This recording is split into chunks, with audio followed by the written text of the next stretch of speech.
Very good morning, children. So, in the last class, we have discussed about plants. We have discussed about various parts of plants, photosynthesis, functions of root, stem, and leaf. So, today, and we have also discussed about parts of flower. Today we'll be discussing about pollination and fertilization. So let's take a quick recap. We have discussed about various parts of a flower. So I will just discuss it once again so that it is clear to you.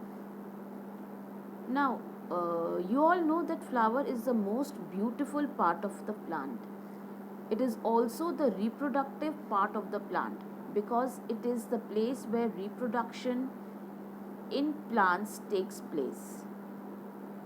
So, in a flower, stamen is called the male reproductive part, and carpel is or pistil. Carpel or pistil is the female reproductive part of the flower. So you can see in the picture stamen and then pistil.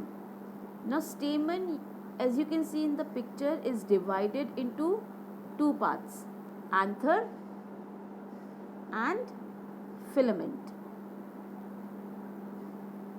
Anther produces pollen grains. Pollen grains are powdery substance, and these pollen grains contains the male gametes of the plant. Carpel or pistil, on the other hand, consists of three parts. So you can see in the picture, pistil or carpel, it has three parts. The upper part is called stigma, then style, and that the broader part in the bottom is called the ovary, which contains the ovules, and ovules produces the female egg cell. Now pollination is a method where pollen grains are picked from an anther, which is the male part of the flower, and transferred to the flower's female part called stigma.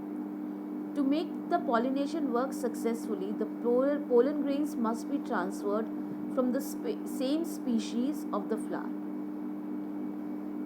So what happens? What is pollination actually? When the pollen grains from the male part, that is the anther, when pollen grains are transferred from anther to stigma, which is the female part, this transfer of pollen grains from anther to stigma is called pollination. And pollination should occur in the same species of the flower. If it is on some other species, pollination will not work. So how does pollination happen? Who are responsible for pollination in plants? Insects like butterfly, honeybee and moths are attracted to the color and smell of the flower. So these insects are attracted to the color and smell of the flower. So they sit on the flower, they suck the sweet nectar of the flower. So what happens? The pollen grain stick to the body of insects, and when these insects fly and sit on another flower of same kind, they drop those pollen grains there, okay, and thus pollination takes place. So pollination is actually transfer of pollen grains from anther to stigma. So you can see in the picture, stamen, male reproductive part, this tip is called anther, and carpel, female reproductive part, the tip is called stigma. So pollen grains are transferred from anther to stigma.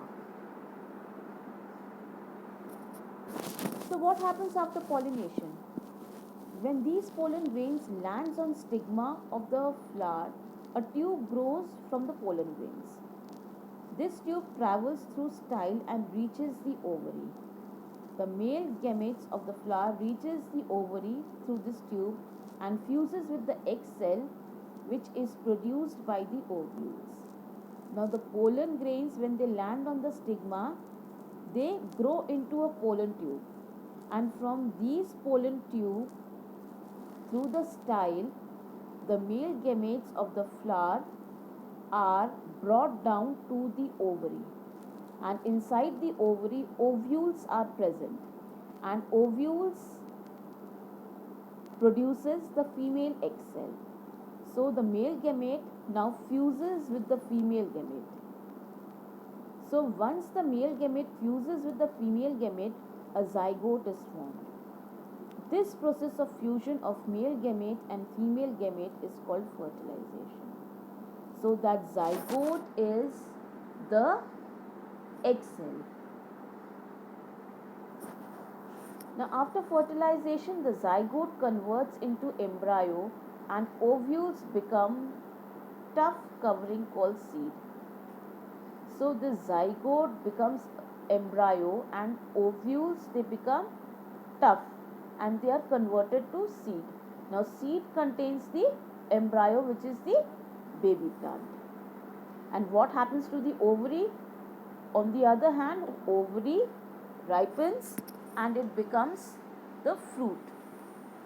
And after fertilization, the petals and sepal shed and the fruit ripens. Now, types of pollination.